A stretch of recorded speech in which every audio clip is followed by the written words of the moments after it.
시작하도록 하겠습니다. 저는 고려대학교 DSBA 연구실 박사과정 서승환이라고 하고요. 오늘 말씀드릴 논문의 제목은 Machine Learning for Adversarial Robustness입니다. 이 류리스 2019년도에 억셉된 굉장히 좋은 논문이라고 말할 수 있을 것 같고요. 우선 가장 기본적으로 논문을 살펴보기에 앞서서 알고 넘어가야 될 개념이 있어서 먼저 말씀을 드려보면 이제 adversarial example 그리고 perturbation에 대해서 조금 이해를 하셔야 될 것 같습니다. 그래서 아래 보이시는 피규어 같은 경우에는 위에서 이제 보이시는 이 Explaining and Harnessing Adversarial Example이라는 논문을 토대로 제가 다시 그려본 이제 피규어가 되겠고요.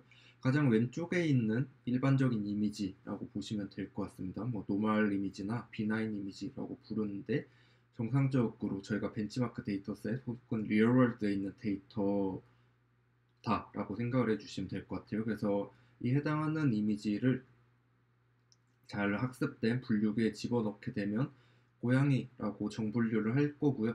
뭐 대충 62%의 컨피던스가 나왔다라고 가정을 해보겠습니다. 그러면 해당하는 이제 오리지널 이미지, 뭐 비나인 이미지에 perturbation이라는 노이즈처럼 생겼죠. 노이즈를 더해주게 되면 adversarial example이라는 것들이 생성이 되는데 이 adversarial example의 특징 같은 경우에는 1번이 사람이 봤을 때는 이제 일반적으로 비나인 이미지와 전혀 구분을 할 수 없다라는 특징이 있고요. 두 번째로는 모델이 오분류를 하게 되는데 해당하는 클래스는 딱히 신경 안 쓰셔도 됩니다. 그래서 다만 이 해당하는 클래스가 캣이 아니다라고만 이해해 주시면 될 것 같고요.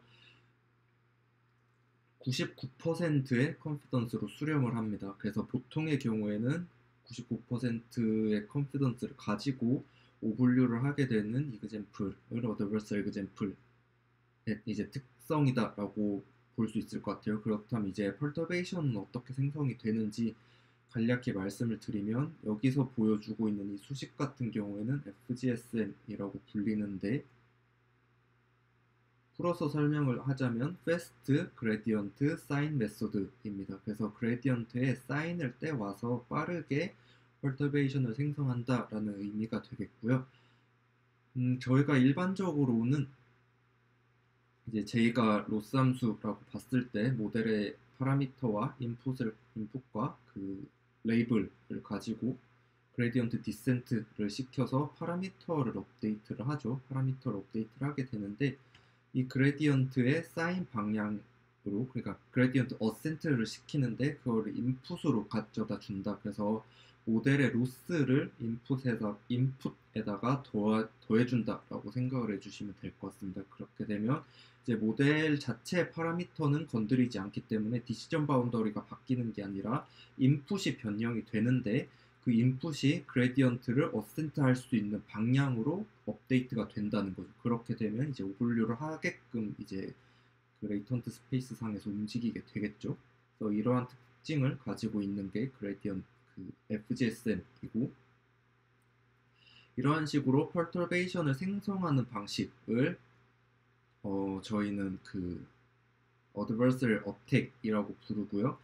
이 생성된 perturbation을 통해서 만들어진 adversarial example들을 잘 방어하는 도메인을 adversarial defense라고 부릅니다. 그래서 오늘 제가 말씀드릴 논문은 adversarial defense에 속하는 논문이다라고 생각해 주시면 될 것 같습니다.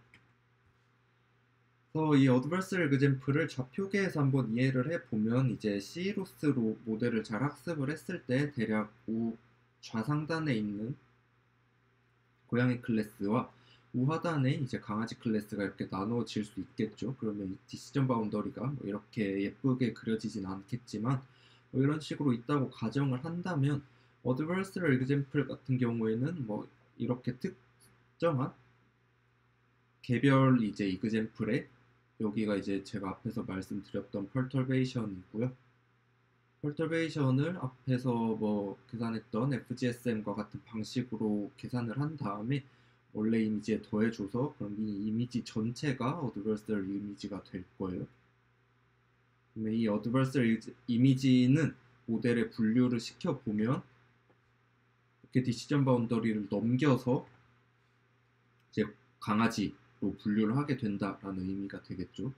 99%의 컨피던스를 가지고 이런 식으로 좌표계에서 좀 간략하게 이해를 해 보실 수 있을 것 같습니다. 그래서 본 논문의 설명을 이제 본격적으로 시작을 드릴 텐데요. 논문의 이제 제목 같은 경우에는 가장 앞에서 말씀드렸던 것처럼 Metric Learning for Adversarial Robustness가 되겠고, 풀어서 설명을 하자면 Adversarial Robustness가 Adversarial의 강건한 Metric Learning이 될 것 같습니다. 그래서 제가 논문을 읽었을 때 전체 논문에서 가장 중요하다라고 그리고 가장 핵심이다라고 볼 수 있는 한 문장만 이제 가지고 설명을 드리자라는 취지에서 이제 한 문장을 발췌를 해왔는데, 이 문장을 살펴보시면 our result, 본인들 논문에서 제안을 하고 그거에 대한 실험 결과를 의미를 하겠죠. 그래서 우리의 연구 결과는 adversarial attack, 아까 말씀드렸듯이 attack은 perturbation을 생성을 해서 adversarial example을 만들어내는 그러한 기법을 이제 명명한다라고 말씀을 드렸습니다. 그래서 이 attack은 latent representation을 shift 하는데, 이 latent representation은 adversarial sample, adversarial example을 의미를 하고요. 근데 이 shift를 true class에선 멀게 하고 first class에 가깝게 한다라고 볼 수 있겠죠. 그래서 true class 같은 경우에는 앞에서 보여드렸던 이제 고양이가 될 거고요. first class 같은 경우에는 앞에서 보여드렸던 강아지가 될 것 같아요. 그래서 first class에 이제 가깝게 한다라고 볼 수 있을 것 같습니다. 그래서 이러한 상황을 본인들은 매트릭 러닝을 통해서 좀 강건한 그 분류기를 만들 수 있다라는 게 메인 컨트리뷰션이 될 거고요. 이 매트릭 러닝 중에서도 우리들은 트리플렛 로스를 사용할 거다라고 말을 하고 있습니다. 그래서 어떠한 식으로 트리플렛 로스를 사용을 했는지 지금부터 살펴볼 텐데, 그 전에 이제 트리플렛 로스를 간략하게 먼저 말씀을 드리겠습니다. 트리플렛 로스 같은 경우에는 로스를 구하기 위한 인풋이 이렇게 3개 트리플로 구성이 되어 있습니다. 그래서 두 장의 이제 그 파지티브 페어, 여기서는 고양이 두 장이 파지티브 페어가 되겠고요. 또 다른 두 장의 네거티브 페어가 존재를 합니다. 그래서 이거를 피처를 뽑은 다음에 피처 맵을 인베딩 시켰을 때 이 그 레이턴트 스페이스 상에서 파지티브 페어는 더 가깝게 만들어주고요. 위치를, 디스턴스를 더 가깝게 만들어주고, 네거티브 페어 같은 경우에는 이 거리를 멀게 만들어주는 굉장히 직관적이고, 사실상 딥러닝 DNN 모델 자체가 이런 표상 공간을 제어하는 어떤 제약식이 없죠. 저희는 보통 CE로스로만 모델을 학습을 하기 때문에 이러한 식으로 비슷하면 가깝게 붙이고 사람이 봤을 때 좀 비슷하지 않으면 멀리 위치시켜라 라는 제약 자체를 줄 수가 없기 때문에 상당히 직관적이고 여러 서브태스크에서 도움이 될 만한 그러한 로스다라고 생각을 할 수 있을 것 같습니다. 그래서 트리플렛 로스를 이렇게 간략하게 좀 살펴볼 수 있는데, 본 논문에서 이 트리플렛 로스를 중점적으로 사용을 하고 있기 때문에 조금만 더 수식과 함께 자세히 살펴보시면, 우선 좌표상에서는 이런 식으로 움직일 것 같아요. 그래서 원래 왼쪽이 트리플렛 로스를 적용하기 이전이라고 한다면, 트리플렛 로스를 사용을 한다면 이런 식으로 오른쪽과 같이 네거티브와 앵커는 멀리 이렇게 떨어뜨리고요. 파지티브와 앵커는 가깝게 붙이는 이러한 형태를 띈다라고 볼 수가 있겠고, 앵커 같은 경우에는 기준이 되는 이미지다라고 생각을 해주시면 될 것 같습니다. 그래서 아까 제가 트리플을 구성을 할 때 이미지 3장이 필요하다고 말씀을 드렸는데, 이렇게 3장을 구성한 다음에 두 이미지는 앞에서 말씀드렸던 것처럼 파지티브가 되고요. 두 이미지는 네거티브 페어가 되는데, 요 파지티브 페어와 네거티브 페어에 모두 공통적으로 이제 로스를 거리를 계산하는 요 이미지가 있겠죠. 그럼 이 이미지를 앵커라고 부릅니다.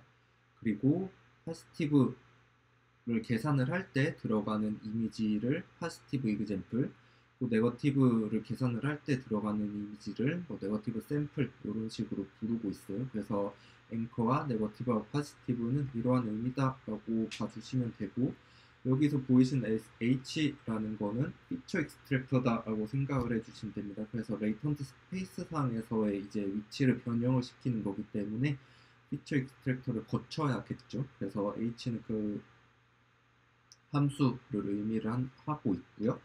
그래서 이걸 수학적으로 수식을 간단하게 살펴보면 이제 L 트리플, 그래서 이제 트리플렛 로스 같은 경우에는 뭐 전체 i부터 n까지 해서 미니 배치가 보통 들어갈 것 같고요. 이런 식으로 각 샘플마다 거리를 계산을 하게 되는데, APN은 아까 말씀드렸던 것처럼 앵커, 파지티브, 네거티브를 각각 의미를 하고 있습니다. 그래서 이걸 풀어서 한번 살펴보자면, 디스턴스 D는 디스턴스가 되겠고요. H는 그 리프레젠테이션 공간으로 넘겨주는 매핑 함수다라고 봤을 때, 앵커 이미지와 포지티브 이미지의 거리 마이너스 앵커 이미지와 네거티브 이미지의 거리를 빼고 알파 같은 경우에는 마진이다라고 생각을 해주시면 됩니다. 그래서 뭐 알파는 쉽게 뭐 무시를 하고 간략하게 생각을 해보자면, 파지티브와 앵커의 거리가 가까워질수록 앞텀은 이제 크기가 작아질 거고요. 앵커와 네거티브의 거리는 이제 멀리 둬야 되니까 얘가 멀어지면 뒷텀은 크기가 커지겠죠. 그런데 여기가 마이너스 텀이기 때문에 뭐 이런 식으로 학습이 될수록 전체가 이제 마이너스 로스가 마이너스가 된다. 그러니까 크기가 매그니튜드 자체가 작아진다라고 볼 수 있을 것 같습니다. 그래서 이상적으로 학습이 되고 나면 뭐 아마 알파만큼 여기가 더 거리가 줄어들겠죠. 그래서 거리가 멀어질겠죠. 그래서 그러한 식으로 앵커와 네거티브는 거리를 떨어뜨리고 앵커와 파지티브는 거리를 좁히는 이러한 방향으로 이제 로스가 학습이 되게 됩니다. 그래서 이거를 다시 그림으로 한번 살펴보자면, 본 논문에서는 어드버서리 example을 만들어내게 되는데, 어드버서리 example은 오리지널 이미지가 있어야 이제 FGSM이건 뭐건 이런 이제 그레디언트 기반으로 생성이 될 거예요. 그래서 이렇게 오리지널 이미지에서 파생되는 계산되는 퍼터베이션을 더해서 이제 만든 어드버서리 example이 있을 텐데, 이 어드버서리 example을 앵커로 구성을 하고 있습니다. 그래서 왜 파지티브 이미지를 앵커로 사용을 하지 않고 어드버서리 example을 앵커로 사용을 하느냐에 대한 질문에 이제 좀 대답을 하기 위해서 저자들은 앵커가 파지티브 페어와 네거티브 페어 모두의 계산이 되게 되는데, 이거를 생각을 했을 때는 어드버서리 example이 여러 번 이제 반복해서 계산을 하게 되면 조금 더 로버스트니스가 올라가지 않겠냐라고 설명을 하고 있고, 이런 식으로 실험을 했을 때 실험적으로도 이 세팅으로 진행을 하는 게 성능이 더 좋았다라고 말을 하고 있어요. 그리고 실험 결과도 함께 보여주고 있기 때문에 그 부분은 뒤에서 확인을 해볼 수 있을 것 같습니다. 그래서 여기서는 앵커를 어드버서리 example로 지정을 했다를 기억을 해주시면 될 것 같고, 파지티브를 오리지널 이미지로 만들어 지정을 하고 있고요. 네거티브 같은 경우에는 first class, 즉 여기선 고양이가 아닌 어떠한 클래스가 되겠습니다. 그래서 이 예제에서는 개와 고양이밖에 클래스가 없기 때문에 네거티브는 무조건 이제 개 클래스에서 이미지를 한 장씩 빼오는 경우가 되겠고요. 논문에서 네거티브 샘플을 어떻게 샘플링 했는지는 다음 슬라이드에서 조금 더 자세하게 말씀을 드리겠습니다. 그래서 여기서는 결국 앵커와 파지티브는 이제 가깝게 붙이고 앵커와 네거티브는 멀리 떨어뜨리는 이러한 역할을 하게 되겠죠. 그래서 조금 더 이제 이 부분을 자세하게 살펴보면 어드버서리 example은 PGD 방식으로 생성을 한다라고 논문에 나와 있습니다. PGD 같은 경우에는 저희 연구실 세미나 중에 그 가장 최근에 한 김명석 통합 과정의 세미나를 보시면 이제 PGD에 대해서 이해를 하실 수가 있을 것 같아요. 그래서 이 방법에 대해서 궁금하신 분은 해당 세미나의 이제 중간 정도 부분을 참고를 해 주시면 좋을 것 같고요. 간략하게 말씀을 드리면 FGSM보다 훨씬 오래 걸리고 훨씬 빨리 이제 훨씬 강력하고 훨씬 오래 걸리는 공격 방식이다라고만 이해를 해주시면 될 것 같습니다. 그런데 이거를 어드버서럴 트레이닝, 즉 어드버서럴 디펜스를 하는 입장에서는 PGD를 사용을 해서 어드버서럴 트레이닝을 사용을 하는 거를 굉장히 일반적으로 생각을 하고 있습니다. 이거는 이 선행 연구 결과상 여러 가지 공격들 중에서 PGD를 사용을 해서 어드버서럴 트레이닝을 했을 때 가장 방어 성능이 높다라는 연구 결과가 있어서 그 연구 이후로는 계속해서 이제 어드버서럴 트레이닝에는 PGD를 사용을 하고 있고요. 어드버서럴 트레이닝 같은 경우에는 제가 이제 이전 세미나들에서 굉장히 반복해서 여러 번 말씀을 드렸기 때문에 여기에 따로 슬라이드를 만들진 않았고요. 간략하게 말씀을 드리면 C로스를 학습을 할 때 지속적으로 어드버서럴 이그젬플을 생성을 해 가면서 해당 이제 생성되는 어드버서럴 이그젬플들을 계속해서 모델이 학습을 할 수 있게끔 해주는 방식입니다. 그래서 일반 이제 노멀 이그젬플도 당연히 학습을 하고 노멀 이그젬플을 통해서 생성된 어드버서럴 이그젬플도 이제 정분류를 하게끔 학습을 하고 이런 식으로 이제 매 에폭, 매 이터레이션 이 과정이 반복된다라고 생각을 해주시면 될 것 같아요. 그래서 PGD 같은 경우에는 생성의 시간이 매우 오래 걸리고 있습니다. 그래서 연구실 워크스테이션 기준으로 스탠다드 트레이닝 같은 경우에는 5시간, 어드버서럴 트레이닝 같은 경우에는 5일 이 정도가 걸리게 되는데 거의 10배 정도 걸리는 걸 확인을 할 수가 있고요. 이러한 이유로 한 장의 어드버서럴 이그젬플을 각 트리플마다 사용을 하고 있다라고 말을 하고 있는데 이건 다음 슬라이드에서 조금 더 자세하게 말씀을 드릴 수 있도록 하겠습니다. 그리고 2번 같은 경우에는 앞에서 말씀드렸던 그 앵커를 뭐로 지정했는지에 대한 설명이고요. 3번 같은 경우에는 네거티브 샘플, 이제 어떤 식으로 샘플링을 할지에 대한 내용인데 전체 데이터 셋에서 어떤 이제 퍼스트 클래스를 구하는 거를 본 논문에서는 하드 네거티브 샘플이라고 말을 하고 있는데 그건 타임 코스트가 너무 커서 미니 배치 내에서 앵커와 가장 가까운 니얼리스트 퍼스트 클래스를 가지고 온다라고 말을 하고 있습니다. 그래서 이런 식으로 소프트 네거티브 샘플을 사용을 했을 때 성능이나 타임 코스트나 성능도 좋았다라고 말을 하고 있고요.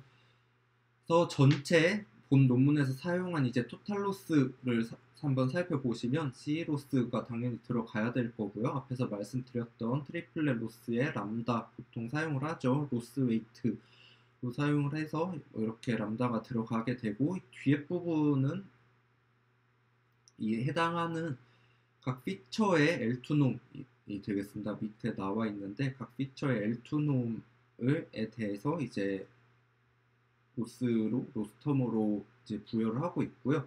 람다 2를 해서 이 L2놈에 대해서도 웨이트를 주고 있습니다. 그래서 이거는 웨이트 디케이하는 그러한 형식으로 보시면 될 것 같아요. 그래서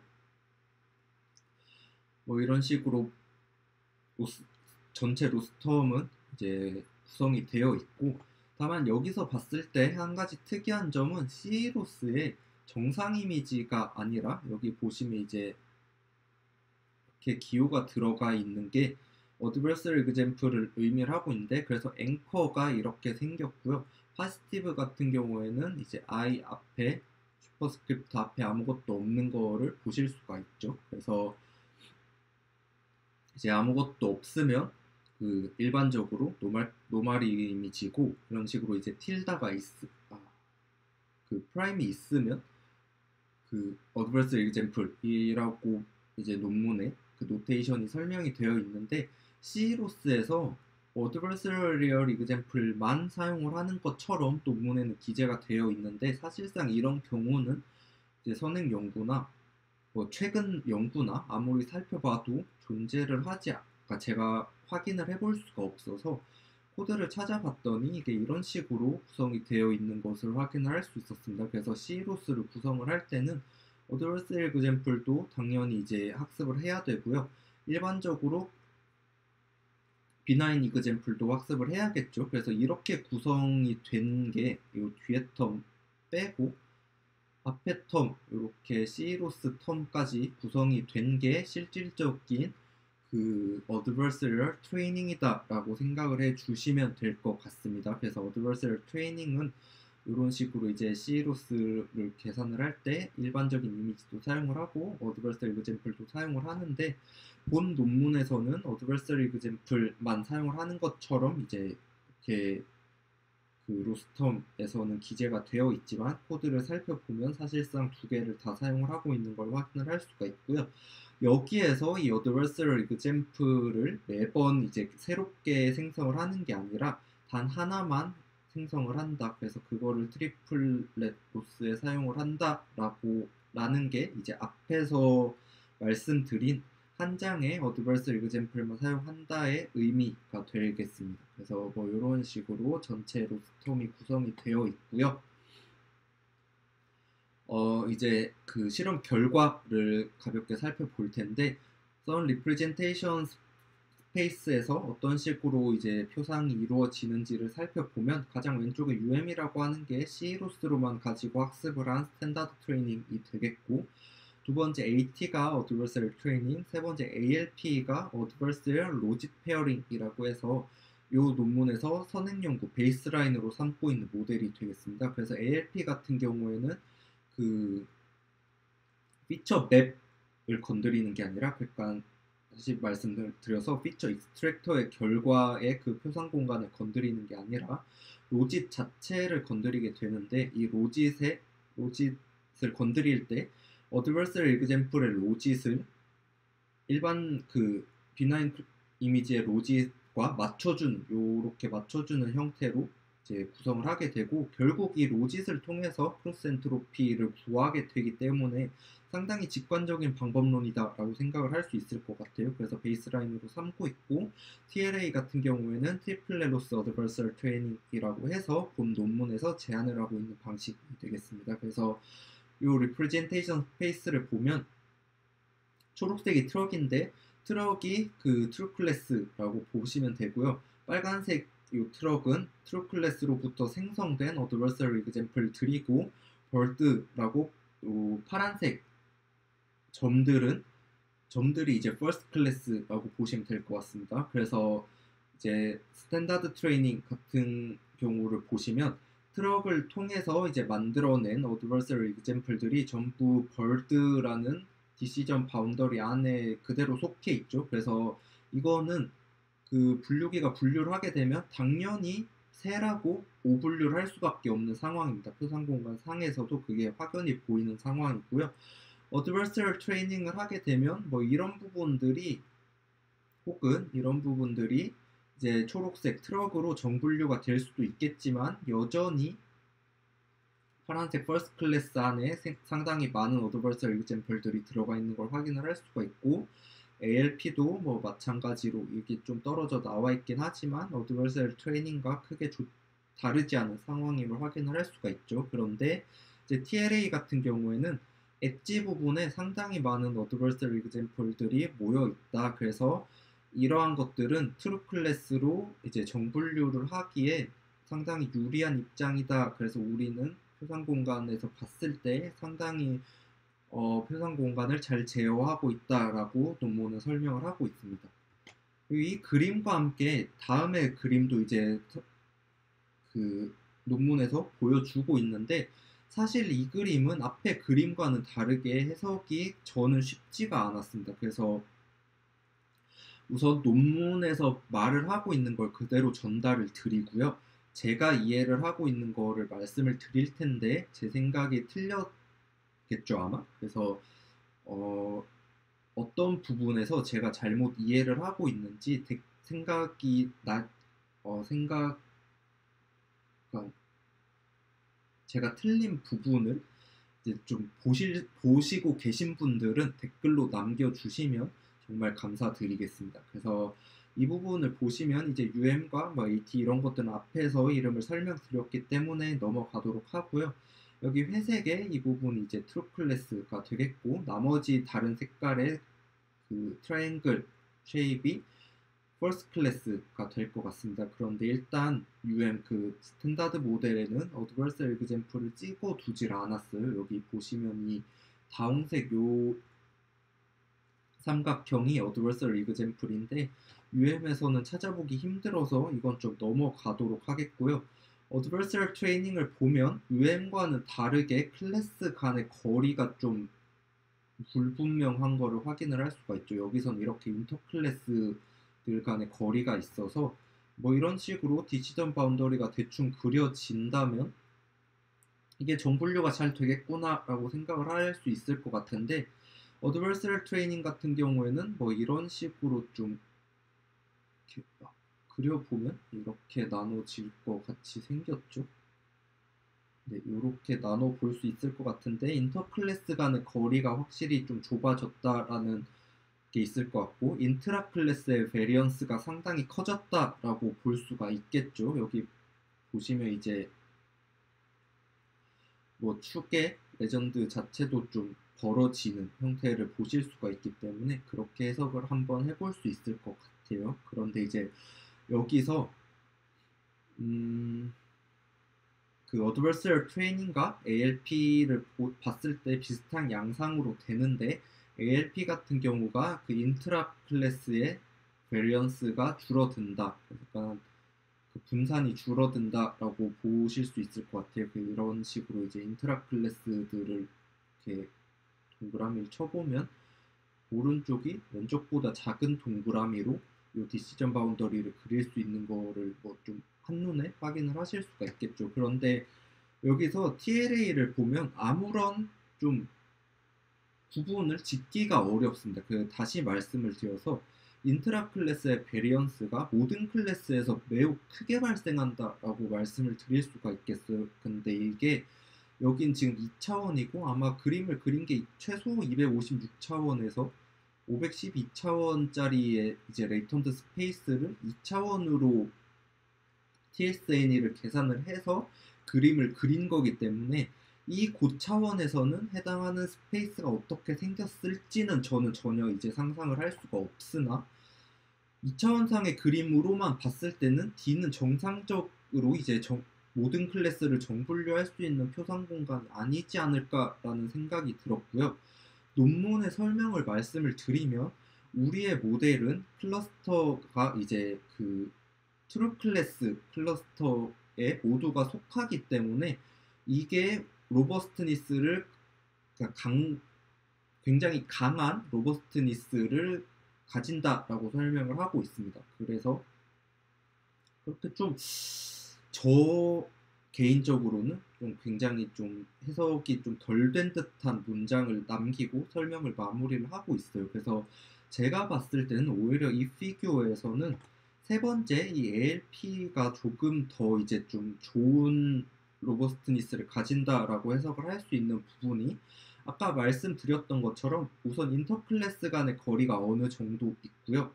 인트라 클래스의 베리언스가 작은데 여기 보시면 이제 디어가 회색이 트루 클래스고 다홍색 삼각형이 어드버설 이그젬플이라고 말씀을 드렸는데, 어드버설 이그젬플이 회색과 굉장히 겹쳐 있죠. 여기는 이런데도 사실상 이제 이렇게 좀 메인 군집에서는 좀 떨어져 있긴 하지만 떨어져 있는 부분들에서도 회색과 다홍색만 겹쳐져 있는 걸 확인을 할 수가 있습니다. 이게 어떤 의미냐 하면 결국 표상 공간 상에서 어드버설 이그젬플이라는 거는 트루 클래스, 그러니까 펄터베이션을 더하기 이전의 클래스의 디시전 바운더리 내부에 있어야 모델이 그 분류기가 인퍼런스를 할 때 트루 클래스로 정분류를 할 수 있게 됩니다. 이건 가장 앞쪽에 그 디시전 바운더리 왔다 갔다 하면서 2차원에서 보여드렸던 그 그림을 생각을 해보시면 제가 지금 무슨 말씀을 드리는지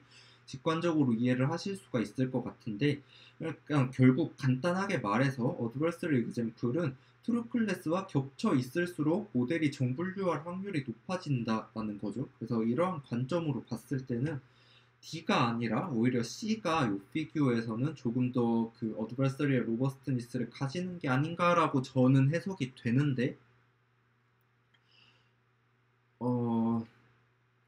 일단은 D가 성능도 좋고, 네, 저자들이 뭐 그런 설명도 달아놓기는 해서 뭐 그러한 식으로 이제 논문이 게재가 된 것 같아요. 그런데 이 부분에 대해서는 아까 말씀드렸던 것처럼 이제 제가 놓치고 있는 부분에 대해서 댓글로 설명을 좀 해주시면 같이 대화도 나누고 뭐, 네, 그런 시간을 가질 수 있으면 정말 감사드릴 것 같고요.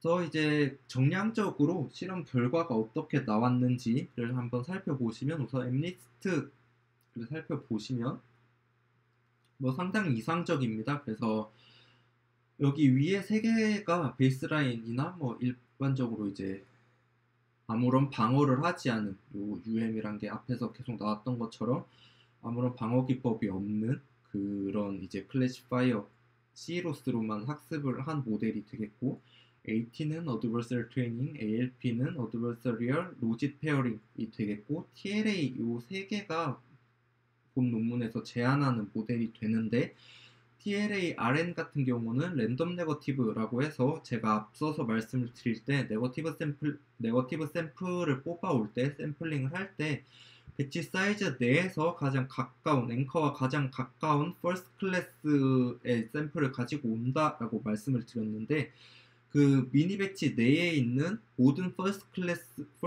클래스들 중에서 랜덤하게 아무 이그젠플이나 하나씩 뽑아온 게 랜덤 네거티브가 되겠고요.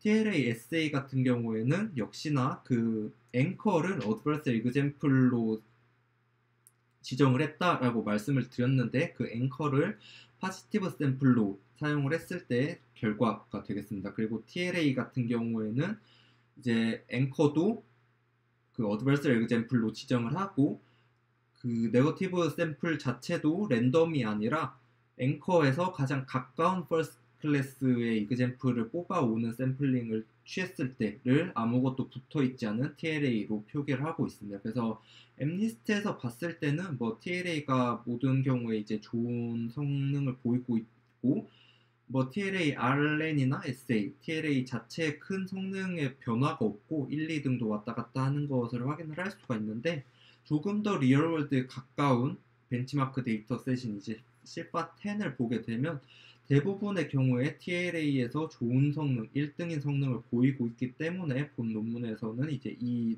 모델을 주력으로 밀고 있지 않나라고 생각이 들고요. 한 가지 여기서 문제가 되는 점은 클린에 대한 성능을 봤을 때 원래는 뭐 95.01이라는 매우 높은 분류 성능을 보이고 있는데 86까지 떨어지는 걸 확인을 할 수가 있죠. 그래서 이거 같은 경우는 거의 10%가 디그레데이션이 되기 때문에 이 부분은 사실상 문제가 조금 될 수도 있습니다. 물론 이게 굉장히 좋은 컨퍼런스에 역습이 됐기 때문에 뭐 이렇게 말씀을 드리면 괜히 딴지 건다라고 생각을 하실 수도 있겠지만, 여러 이제 디펜스 논문들을 살펴보면 최근에 이제 어떤 문장들이 들어가 있냐면, 우리는 클린 데이터에 대한 성능 저하 없이 뭐 디펜스 성능을 이만큼 끌어올렸다라고 말을 하는 경우들이 굉장히 많거든요. 그래서 이게 어떤 의미로 해석을 할 수 있냐면, 디펜스 성능을 높이는 게 물론 디펜스 논문에서 중요하지만 그렇다고 하더라도 우리가 매번 공격을 받고 사는 게 아니기 때문에 리얼월드를 생각을 해본다면 여전히 그 정상 비나인 클래스에 대한 비나인 이그젠플들에 대한 분류 성능도 디그라데이션이 없어야 된다라고 이제 좀 접근을 하고 있는 것 같아요. 그래서 그런 뭐 이슈가 있다라고 정도만 생각을 해주시면 될 것 같고요.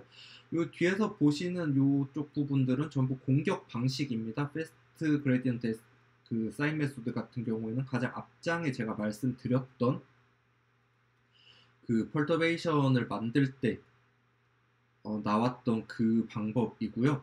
BIM과 MIM 같은 경우에는 FGSM을 뭐 굉장히 단순하게 반복하는 형태의 베리언스를 좀 다양성을 가지고 있고요. CNW와 PGD가 보통 이제 현재 존재하는 가장 강력한 그 공격이다라고 생각을 해 주시면 되겠고요. 이렇게 봤을 때 밑에는 이터레이션 횟수입니다.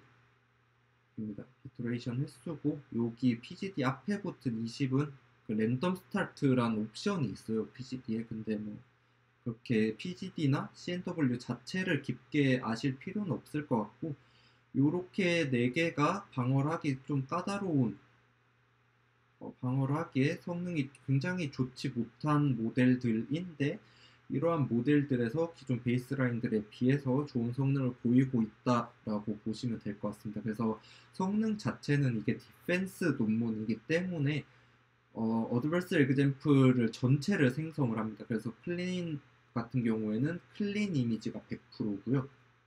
요 뒤쪽 부분 같은 경우에는 공격을 받은 어드버서리 example이 100%예요. 그래서 어드버서리 example로만 이루어진 데이터셋을 밀어 넣었을 때 정분류율을 의미를 합니다. 그래서 트루 클래스를 얼마나 잘 맞춰내는지를 의미를 하고요. 그래서 당연히 정확도기 때문에 높을수록 좋다라고 봐주시면 될 것 같습니다.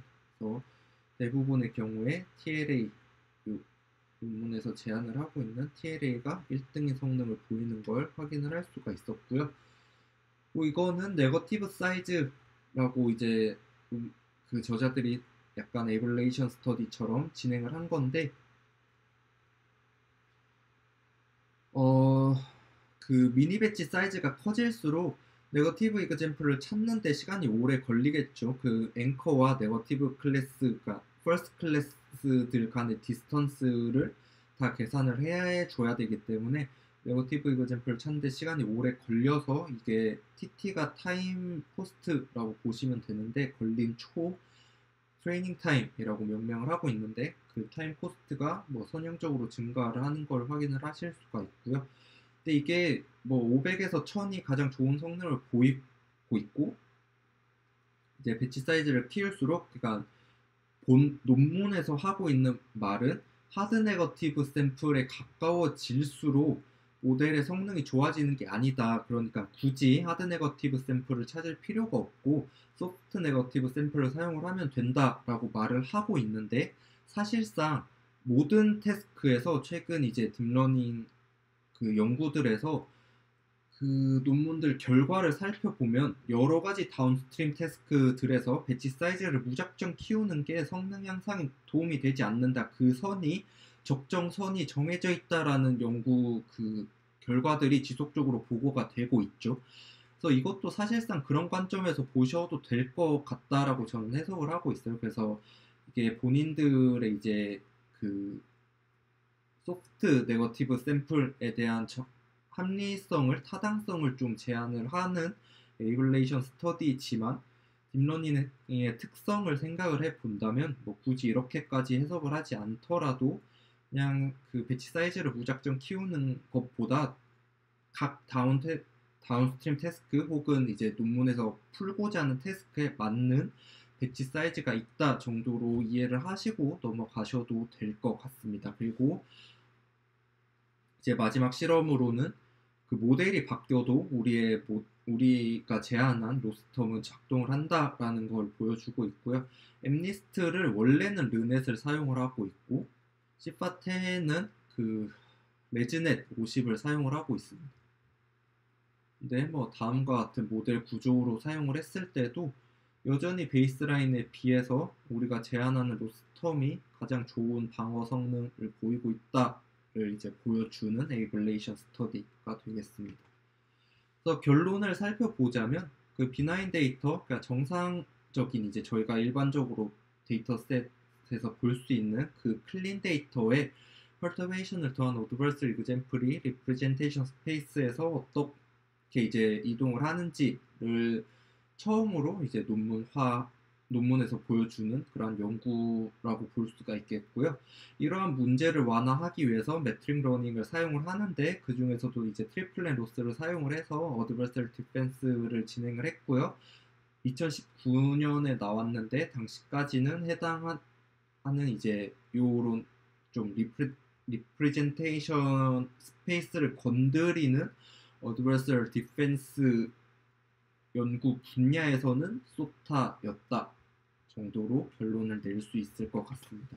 그래서 오늘 이제 세미나를 마치도록 하겠고요. 질문이나 피드백 같은 게 있으시면 댓글로 남겨주시면 확인을 하고 답글을 달아드릴 수 있도록 하겠습니다. 들어주셔서 감사드립니다.